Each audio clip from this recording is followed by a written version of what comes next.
Vamos, nesta manhã, refletir sobre o seguinte tema: a unção dos cativos. O subtítulo é Tratando dos Irmãos Feridos da Guerra. Segundo Crônicas, capítulo 28, versículo 15, assim nós lemos: E os homens já mencionados por nome se levantaram e tomaram os cativos, e do despojo vestiram a todos os que estavam nus, vestiram-nos e calçaram-nos, e lhes deram de comer e de beber, e os ungiram. A todos os que por fracos não podiam andar, levaram sobre jumentos a Jericó, cidade das palmeiras, a seus irmãos. Então voltaram para Samaria. Deus aplique em nossos corações a sua bendita palavra. O ano é mais ou menos 740 antes de Cristo. Quando aconteceu mais uma guerra entre dois estados irmãos, Israel, Reino do Norte, cuja capital era Samaria, e Judá, Reino do Sul, cuja capital era Jerusalém. Eram povos irmãos.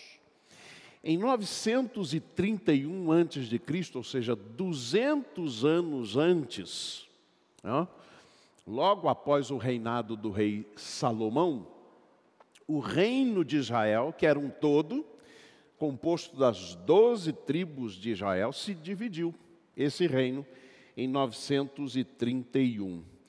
E o que nós temos aqui é 200 anos depois este conflito e mais uma guerra, porque muitas guerras aconteceram entre esses dois estados irmãos.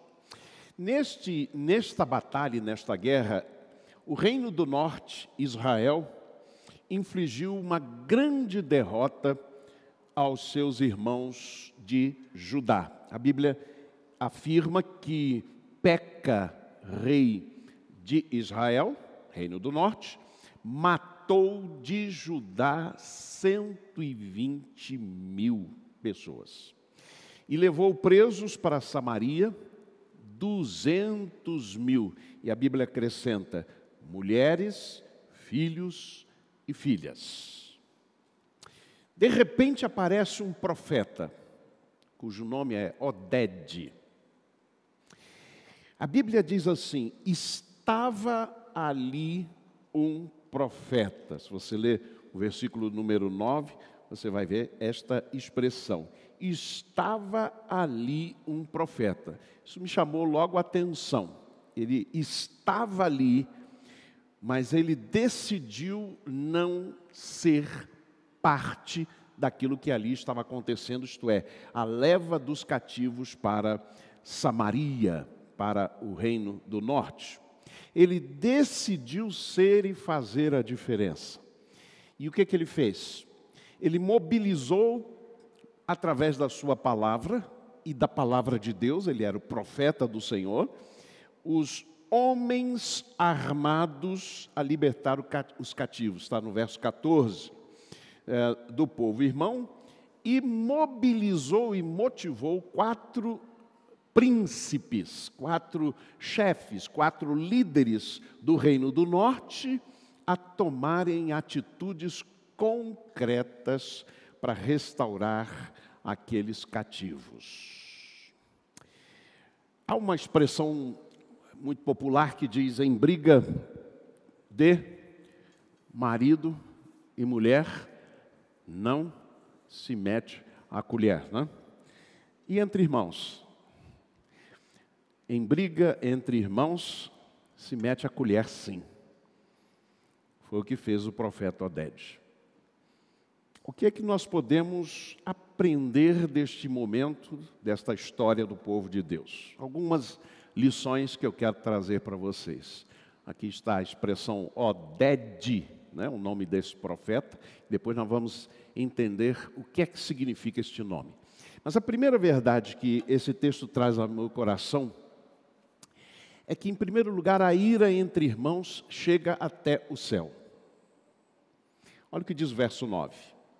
Mas estava ali um profeta do Senhor, cujo nome era Oded, o qual saiu ao encontro do exército que vinha para Samaria, e lhe disse: eis que, irando-se o Senhor Deus de vossos pais contra Judá, os entregou na vossa mão. E ele diz assim ao final: e vós os matastes com uma raiva que chegou até o céu.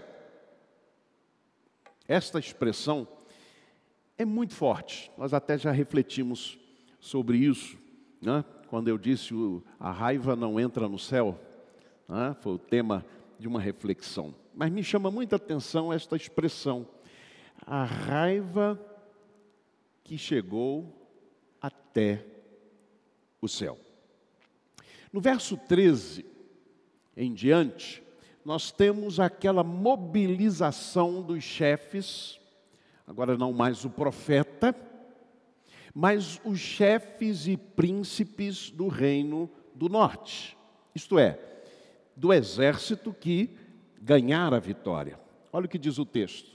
Então alguns dos príncipes dos efraimitas se levantaram contra os que voltavam da guerra e lhes disseram: não fareis entrar aqui estes cativos, porque além da nossa culpa contra o Senhor, o que vós quereis fazer acrescentaria mais a nossos pecados e nossas culpas, pois já temos grande culpa e o ardor da ira do Senhor está sobre Israel.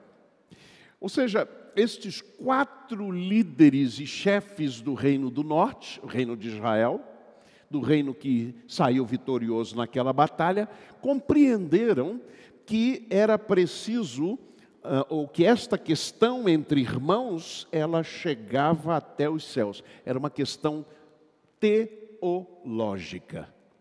Não era uma questão meramente política, era uma questão teológica.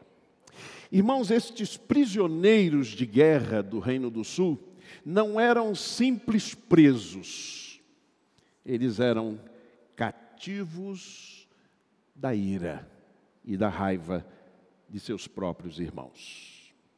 Efésios 4, 26 e 27, o apóstolo Paulo nos ensina assim: é normal ficar com raiva, é claro que todos sentem raiva, mas não alimentem vingança no coração. Não deixem que a raiva domine muito tempo. Aqui é uma tradução da Bíblia, a mensagem daquela expressão que está em Efésios: não se ponha o sol sobre a vossa ira. Então, não deixem que a raiva domine muito tempo. Resolvam o problema antes de dormir. Não deem mole para o diabo. Aqui é uma tradução contemporânea da expressão que aparece assim: não deis lugar ao diabo. Não deixem que ele prejudique a vida de vocês. Observem, portanto, que o problema não era tanto a batalha, ou não era apenas a batalha entre irmãos, mas a ira acumulada, a raiva dominante. Vencer uma guerra é uma coisa, transformar irmãos em cativos da ira é algo que chega aos céus. Segunda verdade que eu aprendo nesse texto é esta: a restauração dos cativos exige o desarmamento dos espíritos. Verso 14 é muito interessante, porque estes homens que eram do exército do Reino do Norte, do exército vitorioso, eles ouviram a palavra daquele profeta, Oded. E o texto diz no verso 14: então os homens armados deixaram os cativos e o despojo diante dos príncipes e de toda a congregação. Literalmente, os vencedores se desarmaram diante da palavra do Senhor, da palavra através do profeta Oded. Nas batalhas da vida é normal nós discutirmos posições e algumas vezes até extrapolarmos na linguagem. Isso acontece, inclusive, às vezes, entre casais, né? A gente, às vezes, extrapola na expressão, na palavra, às vezes um pouco mais dura, e depois a gente bate na cabeça e diz, ai, errei. O que acontecia ali é que os amados irmãos se transformaram em armados irmãos, uns contra os outros. Para restaurar relacionamentos é preciso depor as armas e desarmar os espíritos. Eu chamo a sua atenção por uma expressão muito forte aqui no texto, que diz assim, que eles deixaram os cativos e o despojo diante dos príncipes e toda a congregação. Eles abriram mão do despojo. Mas o que é despojo de guerra? A palavra bizar, do hebraico, que é traduzida como despojo, refere-se aos ganhos da guerra. Isso acontecia naquelas batalhas, não? Quando havia uma guerra, os ganhos eram do vencedor. O que acontece aqui é que estes armados irmãos libertaram os cativos da ira, depuseram as suas armas, mas também abriram mão dos ganhos da batalha em favor da restauração dos cativos da ira. Terceira verdade que me chama a atenção aqui no texto é que a restauração dos cativos se dá quando nomes se materializam em palavras e atos de compaixão, graça e perdão, que promovem a cura das feridas da guerra. Versos 9 a 11, é muito interessante acompanhar, mantenha aí os seus olhos no texto bíblico, que diz então assim, mas estava ali um profeta do Senhor, cujo nome era Oded, o qual saiu ao encontro do exército que vinha para Samaria. E lhe disse, eis que irando-se o Senhor, Deus de vossos pais contra Judá, os entregou na vossa mão e vós os matastes com uma raiva que chegou até o céu. Agora, vós quereis sujeitar a vós os filhos de Judá e de Jerusalém como escravos e escravas? Porventura, preste bem atenção nesta expressão do profeta, porventura não sois vós mesmos culpados para com o Senhor, vosso Deus? Agora, pois, ouvi-me e tornai a enviar os cativos que trouxestes dentre vossos irmãos, pois o ardor da ira do Senhor está sobre vós. Qual é o significado do nome Oded? Não é Obed, né? Inclusive temos um Obed aí assistindo o culto, né, Obed, irmão? Deus abençoe. Mas aqui é Oded, Oded, com D. Qual é o significado desse nome? Antes é preciso lembrar que no Antigo Testamento, principalmente, os nomes tinham muito a ver com as ações, com expectativas. Quando se dava um nome a um filho, tinha-se uma expectativa de que sua vida correspondesse a isso. E quando há mudanças de nomes, isto representa, por exemplo, uma mudança de atitude. Vamos lembrar, Jacó, que significa suplantador, teve o seu nome mudado para Israel. O Senhor luta por ele. Então, os nomes têm no Antigo Testamento um significado muito forte, muito profundo. E o nome desse profeta significa restaurador. É um profeta, digamos assim, um tanto quanto desconhecido. A gente não tem outro texto que se refere a esse profeta. E ele era um profeta num tempo em que, 8º século antes de Cristo, em que estavam lá presentes Isaías, grande profeta, Amós, Ezequiel e Jeremias. Esses seriam os 4 grandes profetas desse período. Este profeta é um tanto quanto desconhecido, mas ele tem um nome forte e poderoso, restaurador. Este homem resolve agir naquele momento em que irmãos se degladiavam e brigavam.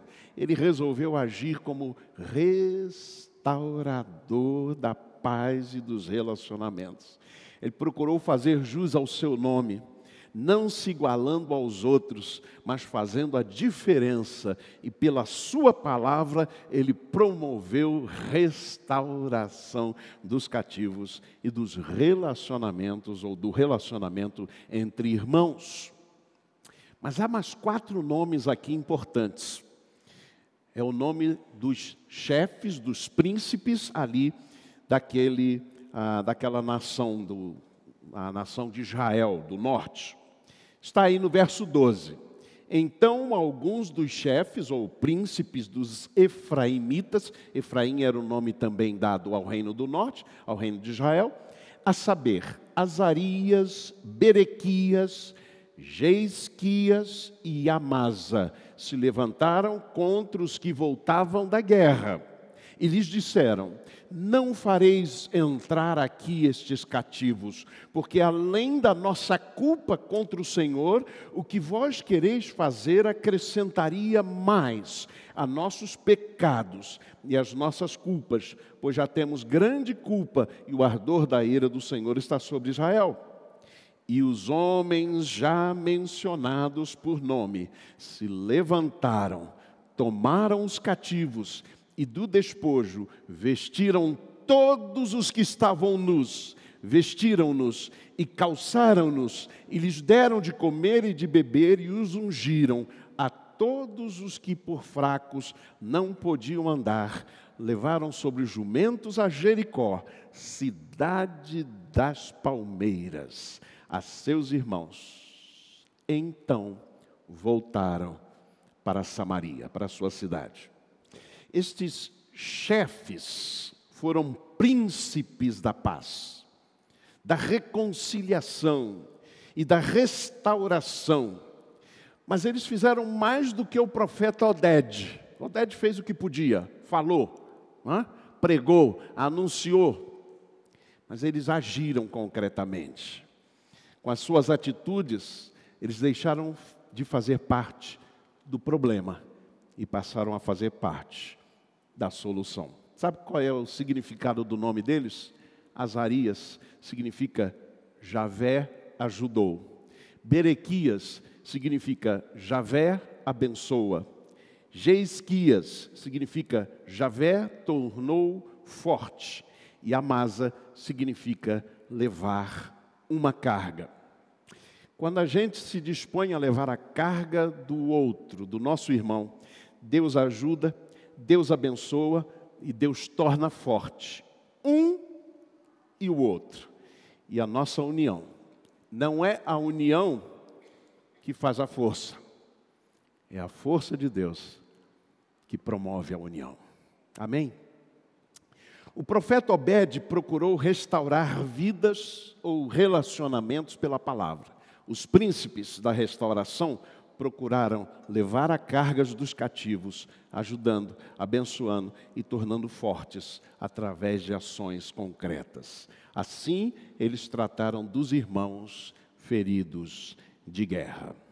Uma pergunta que eu faço é a seguinte: como o nome que nós levamos, como povo de Deus, servo de Deus, como irmãos em Cristo, faz a diferença nas nossas ações e reações? Quarto lugar, eu aprendo com esse texto, o seguinte, é que a restauração dos cativos não pede que um e outro deixe de ser quem é, mas que o seja mais e melhor. Vou repetir. A restauração dos cativos da ira não pede que um e outro deixe de ser quem é, mas que o seja mais e melhor. Esse texto, no versículo 15b, diz que estes 4 príncipes levaram sobre jumentos todos os que estavam fracos, conduziram-nos a Jericó, a cidade das palmeiras, a seus irmãos, e depois voltaram para Samaria. Jericó, uma cidade bem próxima de Jerusalém, e pertencia ao reino do sul. Eles levaram até lá, não foram até Jerusalém, de lá voltaram para Samaria. No mundo imaginário, numa certa utopia, seria de se esperar que a restauração iniciada pelo profeta Oded levasse à restauração do único Estado de Israel como único povo de Deus. Eles eram ambos povo de Deus, ou parte do povo de Deus, ambos serviam ao mesmo Deus. É de se esperar, talvez, que esta ação de Oded e dos outros líderes de Israel, que isso promovesse esta restauração final. Entretanto, não é isso que acontece. Os cativos da ira, agora restaurados à sua dignidade, agora restaurados no relacionamento com seus irmãos do norte, foram conduzidos até Jericó, a cidade das tamareiras. A palavra hebraica para palmeira é tamar, que vem de tamareira. Quem já não gostou e não comeu o fruto da tamareira, as tâmaras tão famosas, quem já não provou do mel de tamareira, quem vai a Israel normalmente experimenta o mel da tamareira, que aliás tem a ver com o início da nação de Israel, quando Deus disse então a Israel o seguinte, a palavra do Senhor veio dizendo: vou levar vocês para uma terra que mana leite e mel.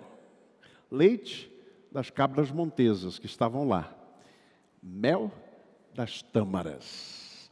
É interessante isso. Uma certa ocasião, um guia nosso ali em Israel, ele então me disse algo que me marcou muito. Ele disse: olha, as tamareiras são uma das maravilhas que nós já encontramos quando chegamos a Israel. Porque quando nós chegamos, as tamareiras já estavam aqui, no deserto, nos oásis no meio do deserto. Isso é muito importante a gente pensar aqui. Coisas dadas por Deus, para que o povo se alimentasse naquele deserto. É muito interessante que diz que eles levaram os cativos de volta para Jericó, cidade das tamareiras. Cidade das tamareiras. Meus amados irmãos, o diálogo entre interlocutores não precisa significar que um deixe de pensar como pensa, que mude a sua opinião. Não. É possível dialogar, ouvir verdadeiramente o outro e voltar ainda com as suas convicções lá para Samaria. O diálogo pode nos ensinar novas perspectivas sobre a realidade, ou pode fortalecer até o que nós cremos sobre a realidade. Mas diálogo significa não só falar, significa também prontidão para ouvir. Concluindo, ao concluir esta reflexão, fica aqui uma pergunta, e a pergunta é a seguinte: quem começou aquela guerra entre os irmãos? Foram os povos? Não. Quem começou aquela guerra foram os reis. Os reis é que decidem e fazem as guerras. mas são os soldados que morrem nela. Peca, rei de Israel, e Acás, rei de Judá, é que decidiram e fizeram aquela guerra.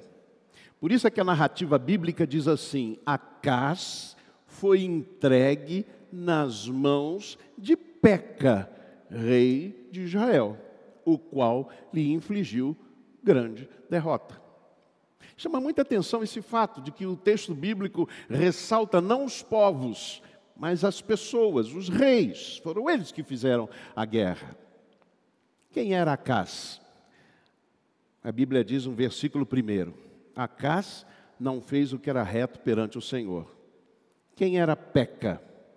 Peca, diz 2 Reis, capítulo 15, versículo 28, fez o que era mal aos olhos do Senhor.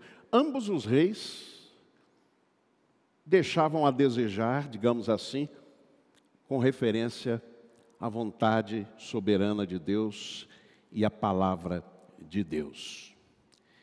Mas nós temos aqui um profeta, Oded. E para ser instrumento nas mãos da restauração e da reconciliação, é que o profeta Oded se absteve de se colocar ao lado de um ou outro rei, de Peca ou de Acás.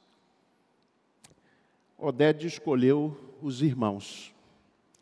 Oded escolheu os seus irmãos, israelitas e judeus, que juntos eram parte do mesmo povo de Deus.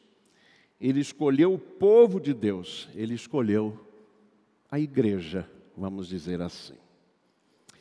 Meus amados irmãos, este texto bíblico e esta mensagem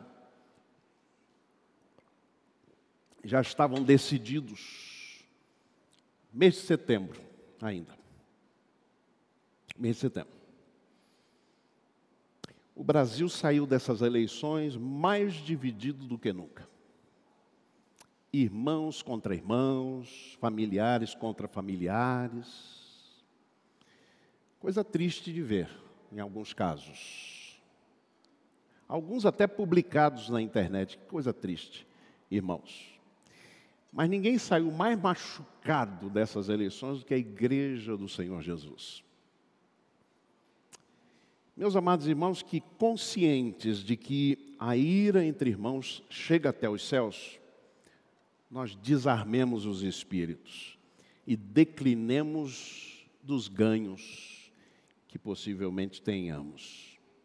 Que façamos valer o nome que levamos de irmãos na fé, povo de Deus, materializando em palavras generosas e atos de compaixão, graça e perdão, que promovam a cura das feridas da guerra. Que vistamos os nus, que calcemos os descalços, que façamos um banquete para o outro, dando de comer a quem tem fome e de beber a quem tem sede. Que unjamos todos os feridos com o óleo santo de Deus. Que fortaleçamos os fracos e os levemos até a cidade das palmeiras. Para isso, não precisamos deixar de acreditar no que acreditamos, de jeito nenhum. Só precisamos acreditar ainda mais no Evangelho da paz, no Evangelho de Jesus Cristo, na força do amor, na força de uma igreja unida. Que Deus, portanto, nos abençoe e nos dê esta capacidade de ungir com a graça e com a bondade os feridos da guerra. Que Deus nos abençoe.